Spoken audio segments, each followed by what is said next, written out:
Assalamualaikum warahmatullahi wabarakatuh. Selamat pagi anak-anakku kelas 4. Hari ini kita akan belajar kembali tematik muatan IPA KD 3.8. Untuk pelajaran selanjutnya akan dijelaskan oleh teman kita, Edo. Di video ini kita kembali belajar pada tema 3, subtema 3, muatan pelajaran ilmu pengetahuan alam. Pembelajaran 1, peduli terhadap kelestarian sumber daya alam dan lingkungan. Peduli terhadap kelestarian sumber daya alam dan lingkungan sekitar dapat dilakukan dengan cara peduli terhadap hewan dan tumbuhan. Hewan dan tumbuhan memberi banyak manfaat kepada manusia. Sudah seharusnya kita menjaga dan merawatnya. Tanaman yang tidak terawat mudah terserang hama dan penyakit. Tanaman akan terlihat layu dan tidak segar karena tanaman tersebut kurang nutrisi dan air.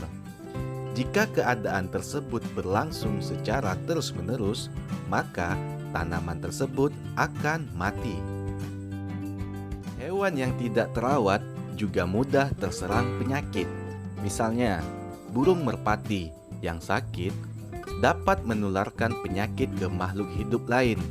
Selain itu, kandang dari burung merpati yang jarang dibersihkan akan menimbulkan bau tidak sedap.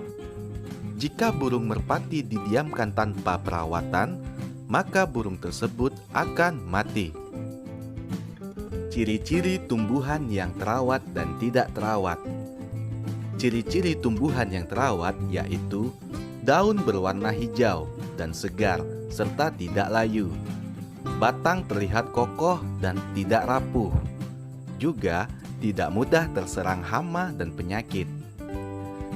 Ciri-ciri tumbuhan yang tidak terawat yaitu daun berwarna kekuningan hingga kecoklatan dan layu.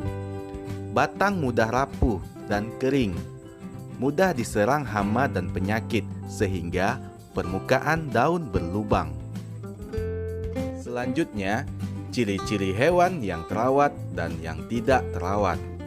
Hewan yang terawat yaitu tubuh terlihat tegak dan bergerak lincah. Bulu atau rambut terlihat bersih dan mengilat. Jika dipegang dan diusap tidak mudah rontok. Mata terlihat jernih, terang, dan tidak keruh. Sedangkan untuk hewan yang tidak terawat mempunyai ciri-ciri tubuh cenderung lemas, lunglai, dan tidak bertenaga.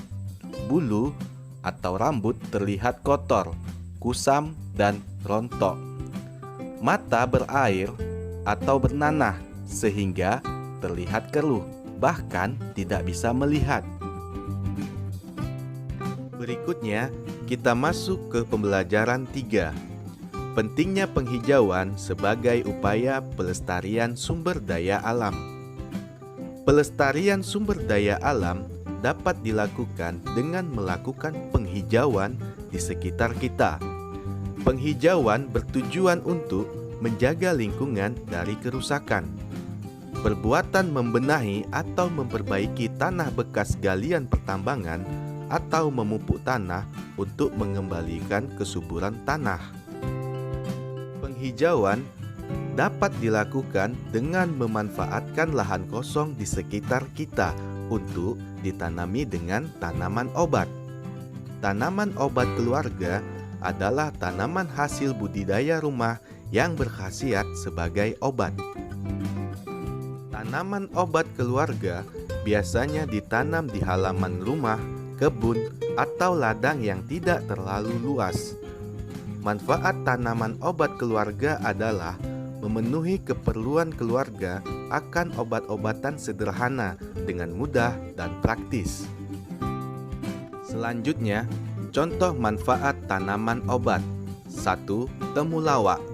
Temulawak dapat meningkatkan daya tahan tubuh, mengobati sakit kuning, diare, mah, perut kembung, pegal-pegal, dan menurunkan kadar lemak darah serta mencegah pengumpulan penggumpalan darah. Tanaman obat yang kedua yaitu daun sirih. Daun sirih dapat mengobati batuk dan sebagai antiseptik atau membunuh kuman. Daun sirih juga berfungsi untuk mengobati mimisan. Selain untuk mimisan, juga dapat sebagai obat kumur. Yang ketiga, daun seledri. Daun seledri biasanya digunakan untuk menurunkan tekanan darah. Tanaman obat yang keempat yaitu jeruk nipis. Jeruk nipis dapat mengatasi suara serak, batuk, dan bau badan, menambah nafsu makan, mencegah rambut rontok dan ketombe, serta jeruk nipis juga dapat mengobati flu dan demam. Yang kelima, kunyit. Kunyit dapat digunakan sebagai ramuan jamu, menghilangkan gatal, pencegah kanker, serta kunyit dapat menurunkan kadar lemak darah atau kolesterol. Selanjutnya, cara mencintai tumbuhan dan hewan.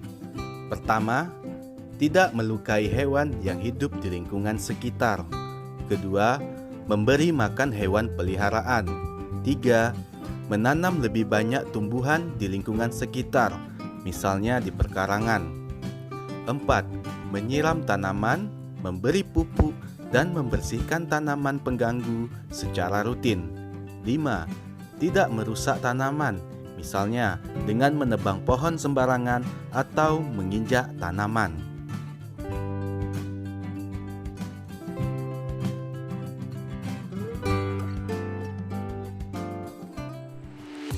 Demikianlah pembelajaran kita hari ini. Semoga bermanfaat. Guru ucapkan terima kasih. Wassalamualaikum warahmatullahi wabarakatuh.